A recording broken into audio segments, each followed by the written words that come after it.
எப்போதும் நம்ம போடுவோம் இல்லையா ஒரு லைன், அந்த மாதிரி நான் லைனில் போட்டு காட்டியிருக்கேன். நீங்கள் வந்து கோடு போட்டுட்டு அதுக்கு மேலே வந்து நீங்கள் ப்ராக்டிஸ் பண்ணுங்கள். நான் ஃபஸ்ட்டு மெத்தடாக வந்து லைனில் போட்டு காட்டியிருக்கேன். நெக்ஸ்ட்டு பார்த்தீங்கன்னா நம்ம ஏ மாதிரி போடுவோம் பார்த்தீங்களா, அதாவது இது வந்து ஜிக்ஸாக் ஸ்டிச்சுன்னு சொல்லுவாங்க. நான் வந்து ஜிக்ஸாக்காக உங்களுக்கு போட்டு காட்டியிருக்கேன். நீங்கள் வந்து நீடில் வந்து வெளியே எடுக்கிறீங்க பார்த்தீங்களா, அப்போ த்ரெட்டு வந்து உங்களுக்கு நாட் அடியில் பிரிஞ்சாலும் மேலே உள்ள தையல் பிரியாமல் இருக்கிறதுக்கு நான் வந்து ஆப்போசிட்டில் ஒரு செயின் போட்டுட்டு அதுக்கப்புறமா ஸ்டார்ட் பண்ணி காட்டியிருக்கேன். இப்போது த்ரெட்டு வந்து நம்ம வெளியே எடுத்தக்கப்புறமா த்ரெட்டை வந்து நீட்டாக எடுத்து விட்டுருங்க. எடுத்து விட்டுட்டு ஒரு டியூப் பீடை வந்து லோட் பண்ணிக்கோங்க. டியூப் பீட் லோட் பண்ணிவிட்டு அந்த பீடை வந்து ஸ்லாண்டிங்காக வச்சு ஸ்டிச் பண்ணணும். ஒரு ஸ்டிச் கொடுத்துக்கிறேன்.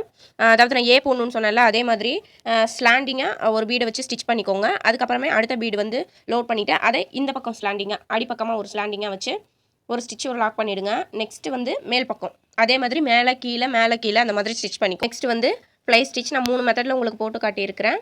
வீடியோ பிடிச்சிருந்ததுன்னா மறக்காமல் லைக், ஷேர் அண்ட் சப்ஸ்கிரைப் பண்ணிவிடுங்க. ஃபுல் வீடியோ லிங்க்கு டிஸ்கிரிப்ஷனில் இருக்குது, கிளிக் பண்ணி பாருங்கள்.